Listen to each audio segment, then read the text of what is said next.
बहुत खांसी होती है, छूट नहीं रही है, शदीद खांसी है।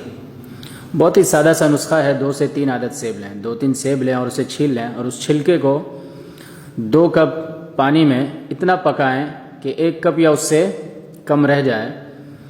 फिर उसमें उसे उतार लें और उसमें बक़दर ज़रूरत के हिसाब से उसमें शहद, हनी मिला लें और उसे सुबह शाम 2-2 चम्मच पिएँ। इंशाअल्लाह हमेशा के लिए खांसी ख़त्म हो जाएगी।